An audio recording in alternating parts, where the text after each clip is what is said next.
primera, ¿no? Todos los problemas tienen solución. Yo creo que eso es una ley de vida. Todos los hechos pueden ser reconducidos también. Las cosas que ya están hechas y que están... Todos los daños y todos los traumas, incluso personales, tienen terapia, tienen arreglo.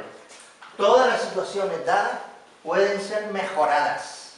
O sea, ese es el principio básico que quiero transmitir. Otra cosa es que después sepamos hacerlo, pongamos los medios, tengamos los sistemas adecuados, etc. Pero este es un principio, estos son principios básicos, ¿no? Los valores. Los valores es lo que mueve el mundo. Siempre ha sido así. Los valores es lo que mueve el mundo, ¿no? Si cogemos dos países, por ejemplo, yo diría a ustedes Kenia y España, que son dos países con el mismo tamaño poblacional, 46 millones de habitantes, Kenia y España. ¿Cuál es la diferencia de esos dos países? Diríamos, la diferencia principal. La diferencia está en los valores que se profesan en esas dos sociedades. Los valores son los que mueven el mundo. Si cogemos países más cercanos a nosotros, como puede ser Alemania, por ejemplo, Alemania y España, también podemos decir, no hay tantas diferencias, no habrían tantas diferencias de valores, pero las diferencias sutiles son suficientes para que las consecuencias las derivaciones, las proyecciones de esas sociedades sean totalmente distintas, ¿no? Los valores son un tema que habría que tratar más, incluso habría a lo mejor que meternos más en los sistemas educativos, en los sistemas políticos, en los sistemas... Y no, yo creo que no se toman en serio, no nos hemos tomado en serio realmente, yo creo, en los últimos 20, 30 años, todo el mundo los valores en este país, ¿no? No nos hemos tomado muy en serio, creo, y debería de tomarse más.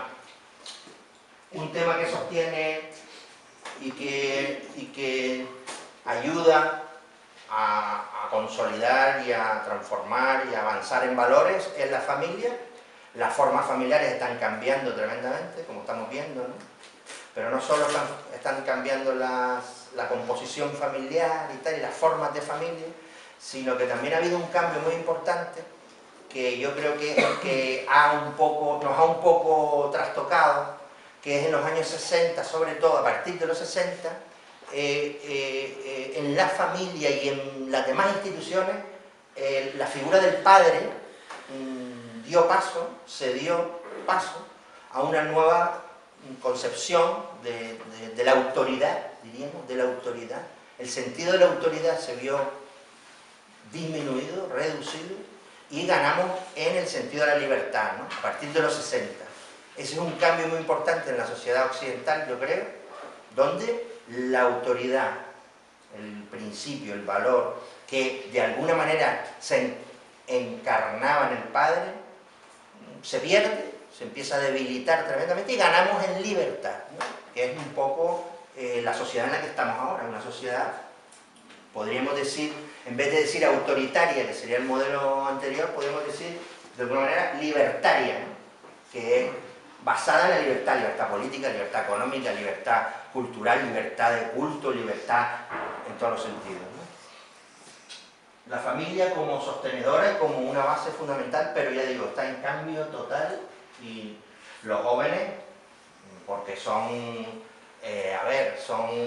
una parte muy importante. Una cosa curiosa de los jóvenes, que yo ya les digo, que lo podríamos después, si quieren, o cuando ustedes quieran plantearnos también, es que la categoría de joven empieza a asumirse en los propios años 50, 60, es decir, antes en la historia la categoría de joven, la categoría como grupo social y con identidad propia no estaba presente, es decir, es a partir de... Pero claro, nos hemos dado cuenta que es muy importante esa categoría. Es muy importante porque es el futuro inmediato de la sociedad que viene, ¿no? Y desde luego no es igual en todas las sociedades occidentales el tratamiento que se hace a los jóvenes, ¿no? Vemos cómo vemos como, por ejemplo, en España podríamos tener una situación y una concepción de los jóvenes totalmente distinta a como se tiene en Estados Unidos, incluso en sus condiciones objetivas y socioeconómicas son totalmente distintas, por supuesto, en Europa y en Estados Unidos. Y cómo eso va a influir muchísimo después en los comportamientos y un montón de cosas más. El trabajo es un elemento importante, y por eso lo pongo en este orden también, el trabajo es un elemento importantísimo porque es el único recurso que tenemos para, no solo para que los jóvenes y la gente tengan posibilidades de ingresar rentas y de sobrevivir y de autorrealizarse y desarrollar su vida, su proyecto de vida, etc. No solo por eso, sino porque también el trabajo lo que ayuda a hacer es a comprometer a la gente y a responsabilizar a la gente. El trabajo es la manera que tenemos principal de que nuestros jóvenes se hagan responsables y se comprometan en general. Como ustedes saben, el gran déficit de este país es el trabajo, pero acompañado de un ciclo general que viene de atrás, donde el trabajo se va debilitando, precarizando, perdiendo, y eso ya van viendo cómo se va a poner la cosa, ¿no? Además, esto está ocurriendo en un proceso que a la misma vez la economía y la sociedad cada vez se hace más, como lo llaman, del conocimiento, ¿no? Que requiere más niveles educativos, de más población y tal, y donde se están creando unas brechas importantes, es decir, mucha gente se está quedando fuera de lo que es el proceso obligado de alguna manera de conocimiento, de información, de tecnología, etcétera, ¿no? Entonces, la educación es fundamental. Parece que tenemos que estar siempre, de alguna manera, al día, ¿no? En todo. Tenemos que estar siempre al día en todo. Incluso los que trabajamos, los que estamos bien, los que tenemos sueldos dignos, etcétera. Es decir, esto es precisamente porque todo se está basando en el saber. Estamos construyendo una sociedad del saber. Quien no sepa va a perder la oportunidad de poderse integrar, incluir, etc. Después está la política, porque la política es el instrumento que se tiene para poder arreglar todo esto. El problema que tenemos es que la política en países grandes como España y complejos, piensen ustedes que, por ejemplo, por decirles un ejemplo rápido, el caso Cataluña nos está eclipsando todos los problemas sociopolíticos, de tal manera que el país está parado solo por el caso Cataluña, ¿no? De alguna manera. Está todo el mundo pendiente nada más de todo el mundo, el gobierno y tal, pero claro, el gobierno utiliza los medios a su alcance para hacernos creer que eso es lo único importante. Es decir, que están ahí para resolver un problema. Oiga, no, estamos aquí para resolver los problemas sociales, económicos, culturales que tiene esta sociedad, ¿no? Mucho más, ¿no? Después, otro tema interesante que está por debajo de todo esto que estamos viviendo son las migraciones, porque las migraciones van a seguir dinamizando el mundo por una sencilla regla de tres, porque primero, la mayor población del mundo está en los países pobres. Primer punto, ¿no? Además, los países ricos, aunque nos suene paradójico y raro, los países ricos como nosotros tenemos un sistema de bienestar social que no se sostiene con la población que tiene, porque es imposible con la estructura de edad de pocos nacimientos que tenemos para sostener la cantidad de personas mayores y el envejecimiento que se nos viene encima. Es imposible. Por tanto, las migraciones van a estar ahí, van a seguir estando ahí. Sabemos que es un factor de conflicto social, político, etcétera, pero van a estar ahí. Es decir, van a seguir estando. La globalización que sería otro fenómeno también. La rebelión es la salida cuando no se consiguen los objetivos que se buscan, objetivos culturales, etc. Cuando sí lo conseguimos, es cuando hablamos de una sociedad que está más integrada, que tiene una cierta integración social, que tiene un cierto conformismo, la gente vive en conformidad, la gente es responsable y la gente tiene compromiso, ¿no? Eso de alguna manera es un poco lo que yo veo, la contradicción principal que yo veo que está ocurriendo con los jóvenes. A los jóvenes les estamos planteando, o se está planteando en el mundo material, unas expectativas y unas metas culturales que son muy difíciles de lograr y alcanzar como consecuencia de esos medios y esos recursos que no están ajustados. ¿Podrá salirse de aquí, por ejemplo, en España o en Canarias y tal? Yo creo que sí. Es decir, en la medida en que, ya lo dije al principio en la primera transparencia, en la medida en que resolvamos los problemas, nos pongamos las pilas, participemos en todos los procesos, ayudemos a mejorar la cosa. Sí, en la medida que haya en eso, no sé, que haya movimiento social y movimiento político de alguna manera, porque el único instrumento que tenemos, insisto, es el político de todo esto, ¿no? También les quería decir que cualquier comunidad, es decir, cualquier sociedad en la historia, se ha basado principalmente en estos valores, en la confianza y en la responsabilidad, que son valores, podríamos decir, individuales, más individuales, pero también en la cooperación y en la reciprocidad. Que la reciprocidad es: yo te doy a ti para que tú me des a mí mañana, ¿no? Ese es un valor fundamental de la comunidad humana. Desde todas las sociedades prehistóricas hasta la sociedad actual, la reciprocidad es básica. Lo han estudiado mucho los antropólogos que se van a las selvas y a los grupos prehistóricos y tal, estudian mucho ese concepto, ¿no? La reciprocidad como es el elemento principal.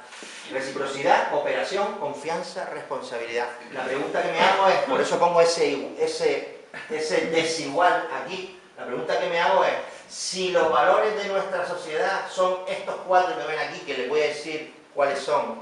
Uno, el individualismo. Ese es el primer valor. Ese es el primer valor de nuestra sociedad.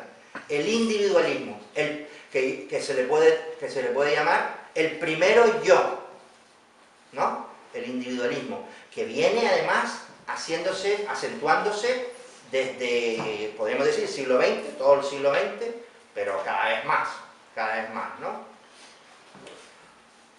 Tiene su parte buena y tiene su parte mala, pero desde luego el individualismo es un valor que no existía de la misma forma en las sociedades, por ejemplo, de los años 50, donde el grupo, la familia, incluso el clan, el pueblo, era, diríamos, más presente que el propio valor del individuo, ¿no? Ahora no. El afán de lucro, el enriquecimiento, otro valor del sistema en el que estamos, que me hace preguntarme si estamos yendo por el buen camino de los valores sociales básicos estos, ¿no? Otro, el culto a la belleza y al cuerpo, el narcisismo, el enamorarse de uno mismo, de su propio cuerpo y de su belleza, es otro valor de nuestro sistema, ¿no? Y otro, el hedonismo, la búsqueda del placer como algo principal, ¿no? Y prioritario. Entonces veo una contradicción, ¿no? ¿Qué necesitaríamos fortalecer? Bueno, ya está claro. ¿Qué necesitaríamos fortalecer? Necesitamos fortalecer esta confianza que nos va a dar seguridad y esperanza, esa reciprocidad y esa cooperación. Hay un ejemplo muy bonito de la cooperación, que es: los organismos vivos funcionan en base a la cooperación. Nuestro cuerpo, que está formado por células, por sistemas orgánicos, por tejidos, por órganos vitales, todo funciona de cómo funciona nuestro cuerpo en base a la cooperación de todos esos elementos, ¿no? Pues lo mismo en la sociedad. Después hay que plantearse como valores sociales positivos, replantearse la cosa del rigor, de la disciplina, de la responsabilidad y de la eficiencia. El tema de la eficiencia, que es algo que hemos ido dejando yo creo que en la sociedad española no lo hemos asimilado suficientemente. La eficiencia, que es el funcionamiento de las cosas de forma, diríamos, adecuada y rentable, por decirlo de alguna manera. El sentido de la eficiencia lo hemos perdido también y es algo que tenemos que recuperar para poder sostener también, de alguna manera, el estado de bienestar, ¿no? Después tenemos que hablar de nuevos valores de responsabilidad social que no solo se deben aplicar a asociaciones y grupos como estos, de tipo, pues, bueno, ideológicos, religiosos y tal, sino también a la propia empresa. Las empresas van a tener que participar en todo el compromiso y en toda la responsabilidad de lo que está ocurriendo con la gente, ¿no? Con la parte de la gente que se está quedando fuera.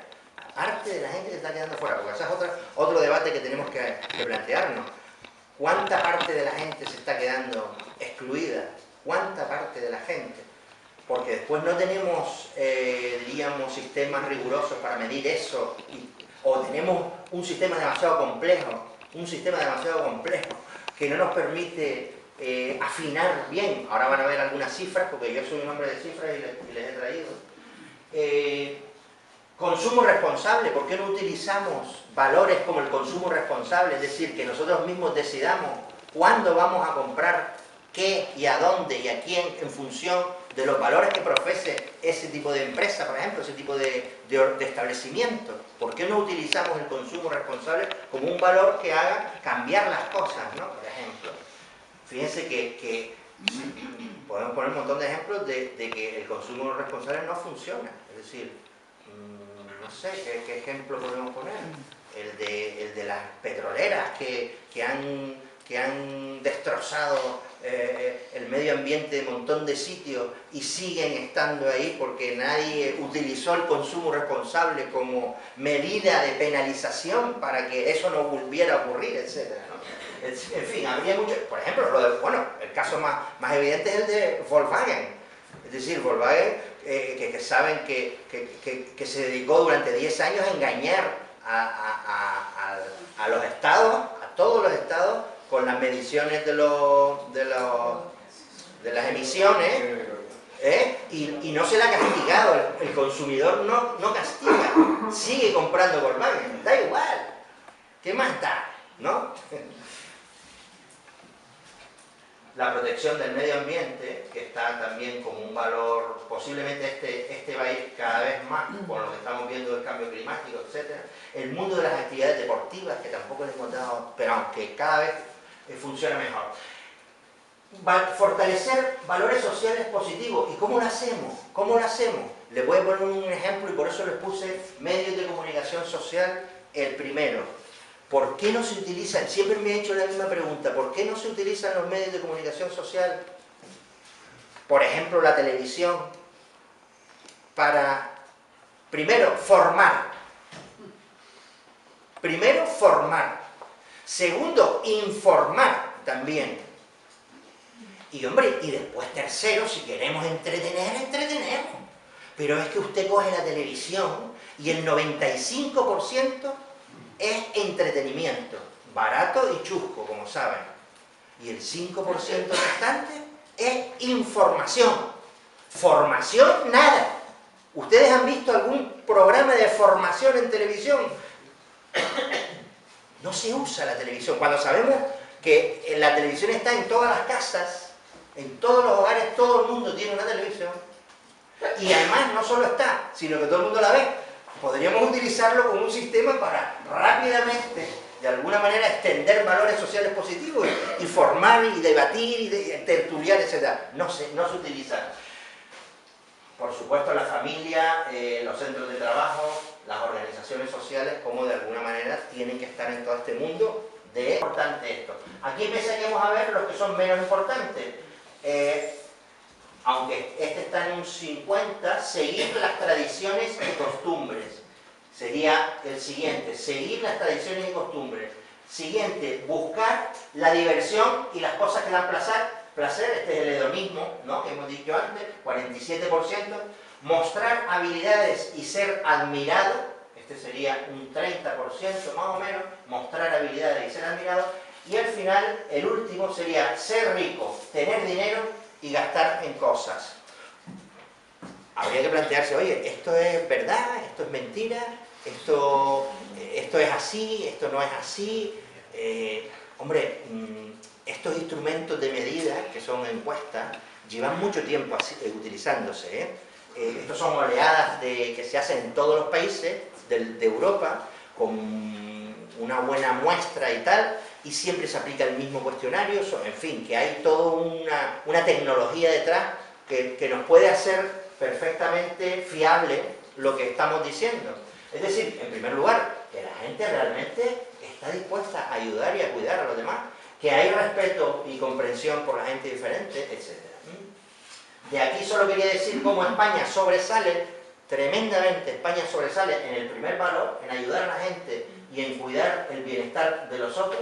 Destaca también en el ser humilde y modesto y no llamar la atención. Vean aquí el pico de España, que es este. Destaca también en seguir las tradiciones y costumbres. Cuando digo destaca de todos los demás países grandes, de Alemania, Francia y Reino Unido. En esos tres principalmente es lo que más destaca España.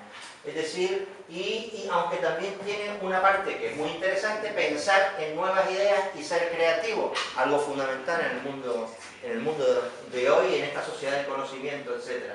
Esto también es un toque de positividad a la charla. Viendo esa encuesta me encontré, por eso lo he traído, me encontré con esta y les hago un paréntesis porque sé que a lo mejor les puede interesar, que es el tema más religioso. Y nada, simplemente mostrarle, porque ya que me lo trabajé, digo, coño, pues, perdón la expresión, voy a mostrárselo porque para eso me lo he trabajado, ¿no? ¿Pertenece a una religión particular? Estos son todos los países europeos, aquí los tienen. El azul es sí pertenece, el naranja es no pertenece, ¿vale? Entonces, el total está situado aquí, que vendría a ser 58% de los europeos dicen que pertenecen a una religión particular. Esa es la expresión en concreto. España está por encima, que Spain, que es aquí, está por encima, estaría en un 60 y pico % que dice que sí pertenece y tal, que tiene una pertenencia religiosa, etc. Vamos a avanzar un poquito más. ¿Y cuánto de religioso es? Ahí vendría la pregunta. ¿Cuánto de religioso es? Aquí otra vez tenemos a los países grandes, pero yo les quiero mostrar aquí rápidamente. Hombre, este aquí significa nada religioso y esto aquí es muy religioso, ¿vale?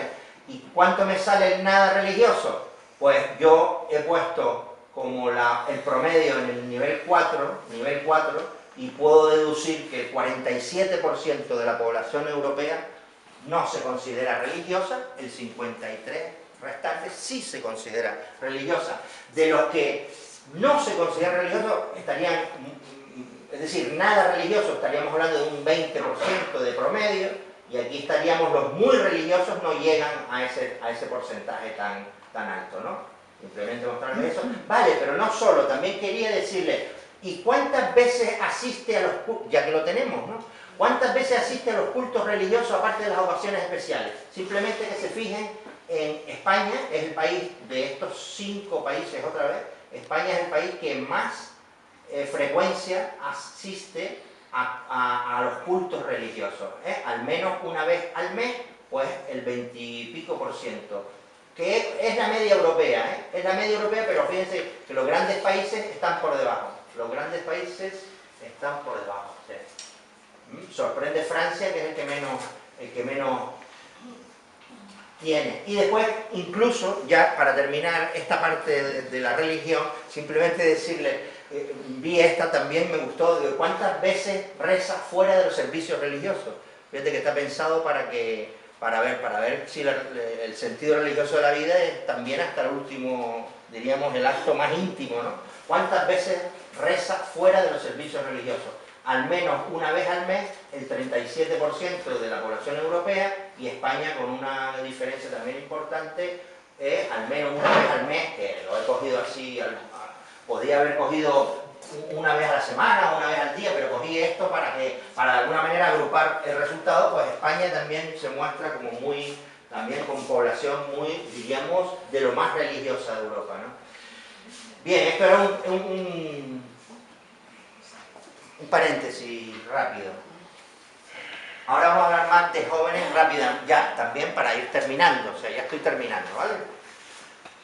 Señores, a partir de los años 80, señoras y señores, a partir de los años 80, esto es una frase hecha, pero es cierta, a partir de los años 80 es la primera generación desde la posguerra mundial que llega a los 30 años con ingresos menores que los nacidos en la década anterior. Es decir, a partir de los años 80 se produce el fenómeno por primera vez desde la posguerra mundial de que los hijos empiezan a ganar y a obtener menos ingresos que los padres, ¿vale? Este es un fenómeno que situamos en los años 80, que por supuesto va a proseguir, si el estado de la cuestión sigue igual. Es decir, los hijos de nuestros hijos, teóricamente, también ganarán y obtendrán menos ingresos que sus antecesores, ¿no? Por tanto, vamos a hablar siempre de nuevas generaciones pobres o de generaciones perdidas, refiriéndonos a los jóvenes. Refiriéndonos a los jóvenes. Será algo normal. La mitad de los jóvenes españoles, ahora mismo, cree que tendrá peores oportunidades laborales que las que tuvieron sus padres. La mitad, en este momento. La mitad de los jóvenes españoles cree que tendrá menos oportunidades laborales que las que tuvieron sus padres. 1 de cada 2 jóvenes canarios menores de 25 años está desempleado. 1 de cada 2. Pero estar desempleado significa que está dispuesto para trabajar, que está buscando activamente empleo, que está disponible, que está... O sea, no es... No, estoy desempleado, no, es que está en ello, pero no consigue. La mitad. Pero estamos hablando de la generación mejor formada, con idiomas, con informática. Pero aún así no existen garantías de un trabajo digno, ¿no? Por tanto, los jóvenes lo primero que piensan es que el esfuerzo de estudiar y de formarse y de esforzarse no vale la pena. Porque si realmente la meta, el objetivo, la expectativa está tan baja, pues un concepto clave es el abandono escolar temprano, que es la proporción de jóvenes de 18 a 24 años que tiene primera etapa de educación secundaria o menos. Es decir, tienen 18 a 24 años y lo único que han conseguido es la primera etapa de educación secundaria. Piensen que en el 2008, que fue cuando la crisis, estábamos en Canarias en un 32%. No superaban ese nivel las personas de 18 a 24 años. Ahora estamos en un 19%. Hemos logrado en este tiempo, como consecuencia precisamente de la crisis, rebajar esa situación negativa. Pero piensen en todo lo que se quedó, es decir, en todos esos jóvenes que dejaron de ser jóvenes, ahora son adultos y tal, y están en esa situación educativa, en un mundo y en una economía que requiere conocimientos, etc. La educación de los padres determina esta consecuencia. Este abandono temprano está muy condicionado por los padres, por los estudios de los padres. Por eso el elemento familiar que les mostraba antes. España es el país de la OCDE con mayor tasa de ni estudia ni trabaja. De toda la OCDE, a 700.000 aquí, ¿no? 2013 a 2016, y aquí vemos de esos cuántos son menores de 16 años, ¿no?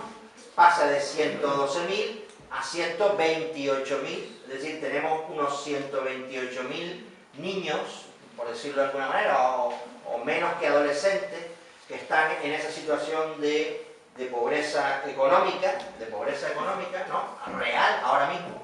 Aquí estaríamos hablando ya de los jóvenes, y les he subrayado aquí esto, porque aquí lo que estoy diciendo es, y los jóvenes de 16 a 29 años, que son, diríamos, la franja de edad que determina a la juventud, pues ha pasado en el año del 2008 al 2016, es decir, la crisis, cómo se ha, diríamos, traducido en la condición económica de los jóvenes, es justamente el doble. Han pasado de un 18% de pobreza a un casi 30%, es decir, ha pasado del 18 al 30, en 8 años, en esta franja de edad, por lo cual, en la franja de edad de los jóvenes. Es un poco el tema que nos trae aquí. Y por último, nada más que les quería mostrar, esta es la última, les quería mostrar las formas familiares donde se da el riesgo de pobreza en su mayor, diríamos, tamaño. La primera es un adulto con uno o más hijos dependientes, y esos son principalmente madres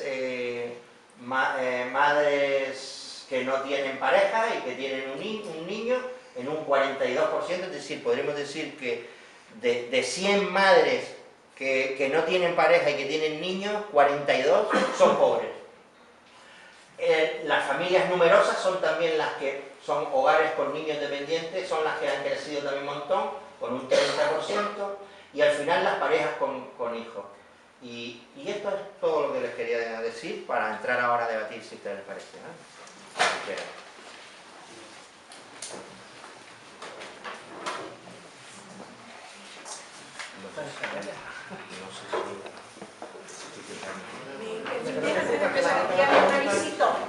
Solo un avisito. Después ya pasamos al diálogo. Algunos de ustedes, casi todos, ya tenemos sus direcciones y les avisamos de las actividades de la escuela. Pero les voy a pasar una listita, y si alguien quiere información de las actividades de la escuela, nos deja su correo, su nombre, y nosotros se lo hacemos llegar. Esta conferencia se sube al blog de la escuela. El acceso al blog lo tienen en el programa. Y todas las conferencias y los programas de radio siempre se suben al blog. Perdón. Creo que no hay ninguna otra cosa de aviso, sino esto y la... Uy, que se acopla, ¿eh? Bien, únicamente esos dos avisitos. Vale. Gracias, Sí, yo tengo un boli, se lo dejo ahora a los que quieran anotar. Si quieren que les mandemos información, su correo o su teléfono. ¿Vale? Perdona, Isa, y si ya te han... No, si ya los que quieren ya están todos en mi lista. Yo tengo teléfono, pero no tengo correo. Pero yo ni te leo. A ver, los que necesiten por ahí, paso, les doy un bolígrafo ahora si no quieren.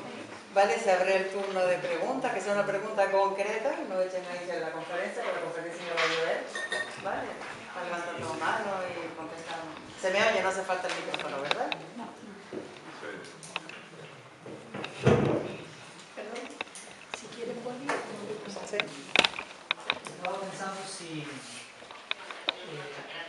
Nosotros le facilitamos la vida de alguna manera a estos jóvenes, excepto en la parte material, que vemos frustraciones, etc., que es por donde precisamente están saliendo lo que llamamos anomia, ¿no? Y la alienación, está saliendo por ahí, drogas, adicciones, violencias domésticas, está saliendo por... Esa es la rebelión que está saliendo, esa es la rebelión nuestra, está saliendo por ahí, yo la veo así. Estando de acuerdo, si me permite, sí. Creo que el modelo de dictadura que tienen los jóvenes hoy es mucho más sutil. Es decir, no es una dictadura como la que tenemos popular. Incluso los parámetros más por un lado está una franja alta que puede consumir un tipo de droga determinada, pero está la franja baja que consume mucho. Claro, y es que daña más el cerebro que la otra. Pero en realidad si los de arriba o los poderosos tuviesen valores, no se darían esas desigualdades. Y las drogas caras dañan menos el cerebro La economía del bien común que la droga barata. Empresarios que no trabajan a cualquier, o sea, que tienen valores. Sí, claro. Y que hacen que esas desigualdades no se noten.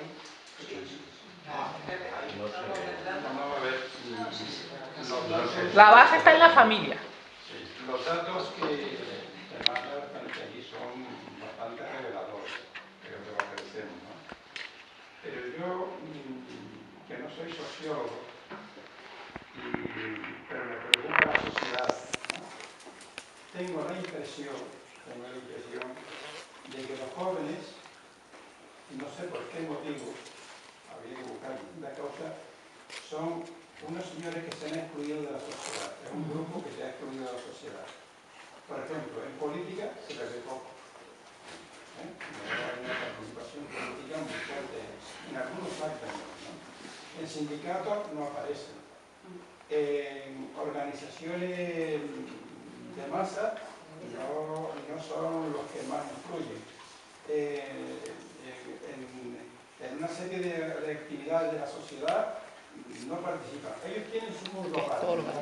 No se estorban. Tienen su mundo aparte, ¿no? O sea, me da la impresión de que son un grupo que o lo han excluido o se ha autoexcluido de la sociedad. Yo creo que lo primero es que lo han excluido. Lo han excluido. Y además, pero si le permite, bueno, no, sí, ha sido usted que perdón. No, entonces digo que desde mi punto de vista hay una exclusión, la juventud está excluida. O sea, no está con el resto de la sociedad, me parece a mí, no está incluida en el resto de la sociedad. Yo te preguntaba si tiene alguna posibilidad, si ve alguna salida para que este mundo de la juventud que está autoexcluido o lo han excluido, realmente se volvieran otra vez a la inclusión, ¿no?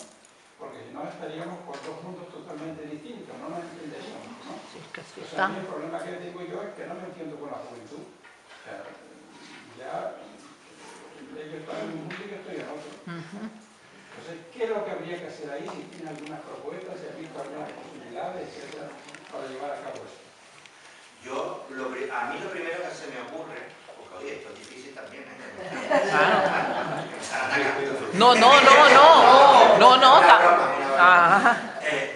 A mí lo primero que se me ocurre es decirle una cosa. En todos los países no ocurre lo mismo. Y nos creemos que sí. Y en todos los países no ocurre lo mismo. Primer punto. Luego, a lo mejor es un problema que tenemos los españoles solos, ¿sabes? Eso de la exclusión y la distancia y tal, en el sentido de que a mí me llama mucho la atención, por ejemplo, que uno viaja fuera, porque hay que ver, eso es un tema importante también, viajar fuera para darte cuenta de los déficits y de las cosas de nuestro país. Uno viaja fuera y se ve en Alemania o en países europeos, ve a jóvenes de 22, 23 años con 3 hijos caminando por la calle y ya como personas hechas, formadas y tal. A mí me cuesta creer que podamos pensar que esas personas están excluidas, autoexcluidas, o que no tienen nada que ver con la otra generación, etc. Yo creo que, en primer lugar, en este país hemos dedicado también, además, mucho tiempo a conservar el poder los mayores. Los mayores tenemos el poder político, la representación económica, las organizaciones sociales. A los jóvenes, más bien, más que ellos se hayan excluido, yo creo que más bien ha sido el poder de los viejos y de los mayores el que ha estado siempre ahí. De hecho, les recuerdo, si ustedes cogen ahora mismo los gobernantes en Europa y los gobernantes en España, ¿ustedes qué dirían? ¿Que son mayores o más jóvenes los de Europa que los de España? Más jóvenes de España. ¿Más jóvenes los de España? No, claro. Como los de Rajoy, como Rajoy, por ejemplo. Y los demás solo está Rajoy y la No, perdonen, le voy a poner el ejemplo del austríaco este, tiene, creo que es más joven, ¿eh? 31, presidente de Austria, 31 años. ¿Usted cree que, el único?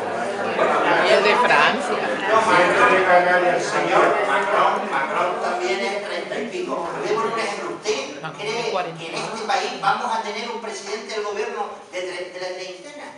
¿Por qué no? ¿Por qué no? Ahí va el de Ciudadanos. No, pero ahí va. A ver. Mira, yo creo que deberíamos invitar a la otra sesión.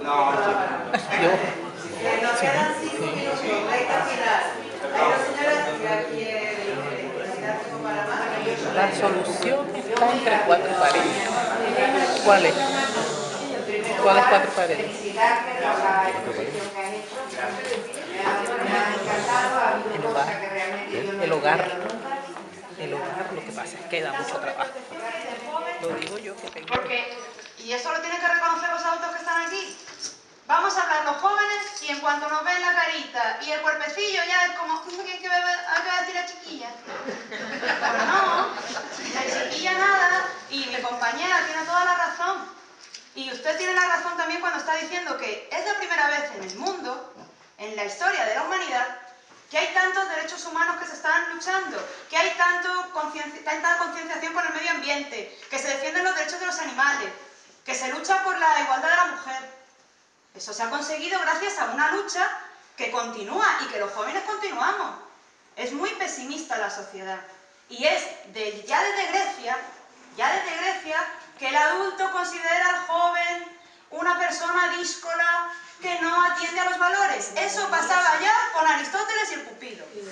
Entonces, tenemos que ser conscientes de que eso pasa y va a pasar. Y mi padre dice que los jóvenes de hoy, y mi abuelo decía de mi padre, que los jóvenes de hoy, y mi, etcétera, etcétera.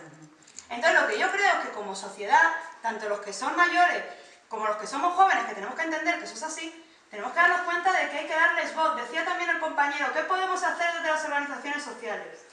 Bueno, pues yo estuve la última vez, en la última reunión que estuve del colectivo de juventud, del ayuntamiento, etcétera, había un reclamo de que los jóvenes de 14, 15, 16 años quieren ser voluntarios, porque es verdad ese dato, de que quieren cuidar a las personas, pero no se les deja, porque como son pequeños, como son menores, porque con 16 años no tengo capacidad de ayudar. Si tengo 14 años y quiero acompañar a ese señor a hacer las compras, que no puedo, porque soy un niño. Entonces, es un concepto que tenemos que cambiar social en conjunto y darnos cuenta de que o todos, no los jóvenes, o todos cambiamos esa idea que tenemos del joven o no tiramos para adelante. Y por favor, valores positivos, que estamos como no hemos estado nunca, vamos.